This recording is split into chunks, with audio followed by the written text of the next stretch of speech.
দুনিয়া যতই সাজাও বান্দা মনে রাখো তুমিও থাকতা না, দুনিয়াও থাকতো না। তুমিও যেমন মৃত্যু হবে, এই কায়নাতেরও মৃত্যু হবে। এই দুনিয়ার প্রত্যেক মানুষের মৃত্যু হলে সেটারে মৌত বলে, আর একদিন গোটা সৃষ্টি জগতের মৃত্যু হবে সেটারে কিয়ামত বলে। সেটারে কিয়ামত বলে। কেউ থাকবে না, আল্লাহ কথাটা বারবার মনে করাইছে। তোমার যেমন মৃত্যু হবে, সৃষ্টি জগতেরও মৃত্যু হবে। ইযাস সামাউন ফাতারাত ওয়া ইদাল কাওয়াকিবুন তাসারাত। আল্লাহ বলেছেন ইযাস শামসু কুফিরাত। আল্লাহ তাআলা এভাবে বারবার বলছে ইযাস সামাউন শাক্কাত, আসমান ভেঙে যাবে, চূর্ণ বিচূর্ণ হয়ে যাবে, তারকারাজি খসে খসে পড়বে, সূর্য চন্দ্র আলোহীন হয়ে পড়বে। আল্লাহ তাআলা বলেন ইদা রাজ্জাতিল আরদু রাজ্জা, জমিন পাউডারের মতো রেজা রেজা পাউডার হয়ে যাবে। আল্লাহ তাআলা বলছে পাহাড়গুলো তুলার মতো ধুলির মতো উঠতে থাকবে।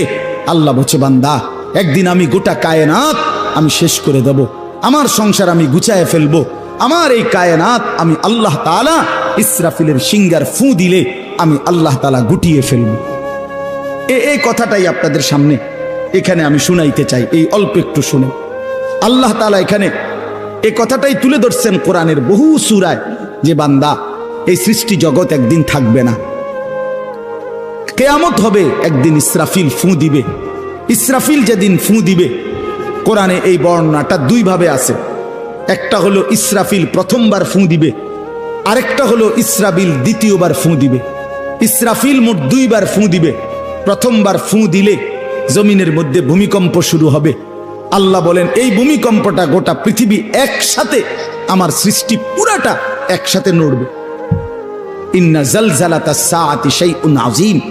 আল্লাহ বলেন বান্দা দুনিয়ায় বহু ভূমিকম্প তুমি দেখছো, তবে মনে রেখো কিয়ামতের ভূমিকম্প, ইসরাফিল ফু দিলে প্রথম যে ভূমিকম্প হবে, কিয়ামত সংঘটিত হওয়ার জন্য, গোটা সৃষ্টিটা ভেঙে চুরে যাওয়ার জন্য, সেটা হবে বড়ই ভয়ানক। সেটা বড়ই ভয়ানক। ইয়াউমা তারাউনাহা তাযহালু কুল্লু মুরদিআতিন আম্মা আরদাআত। কোরআন শরীফে আছে এই প্রথম ভূমিকম্প যখন শুরু হবে জমিনে, ইসরাফিলের ফু শুরু হবে, সব কিছু যখন ভাঙতে শুরু করবে, আল্লাহ তাআলা বলেন যে মা তার দুধের বাচ্চা কোলে দুধ খাওয়াচ্ছিল, ওই মা সন্তানকে ছুঁড়ে ফেলে দিয়ে পাগলের মতো ছুটতে থাকবে। ওয়াতাদাউ কুল্লু যাতি হামলিন হামলাহা, যে মায়ের পেটের বাচ্চা 10 মাস পূর্ণ হয়ে গেছে, এই আর ঘন্টা 2-4 ঘন্টা পরে বাচ্চাটা প্রসব হবে। আল্লাহর কসম, আল্লাহ কোরআনে বলছে সেই গর্ভধারিণী মা 10 মাস যে তার সন্তানকে গর্ভে লালন করেছে, ইসরাফিলের ফু দিলে জমিনের কম্পন যখন শুরু হবে, ভূমিকম্প, তখন এই গর্ভধারিণী মা এভাবে দৌড়বে, এভাবে ছুটবে, নিজের বাচ্চা নিজের থেকে খালাস হয়ে পড়ে যাবে, মা ফিরেও তাকাবে।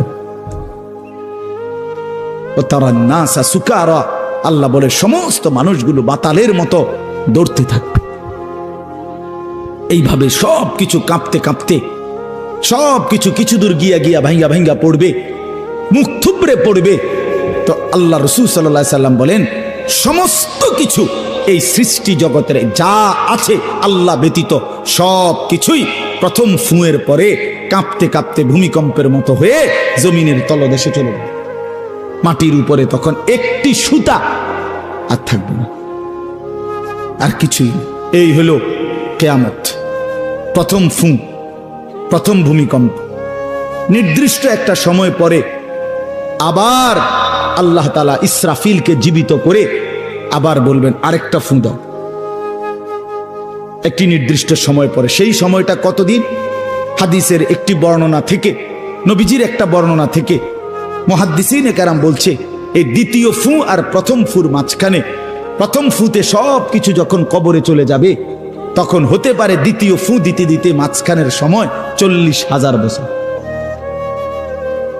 আমার বন্ধু, আমার বাপ, আমার ভাই, রাত হইছে, কষ্ট সবাই করতেছেন, এতটুকু তো ভাবেন সর্বশেষ যেই লোকটা কবরে যাবে, শেষ হতে পারে তাকে কবরেই থাকতে হবে 40,000 বছর।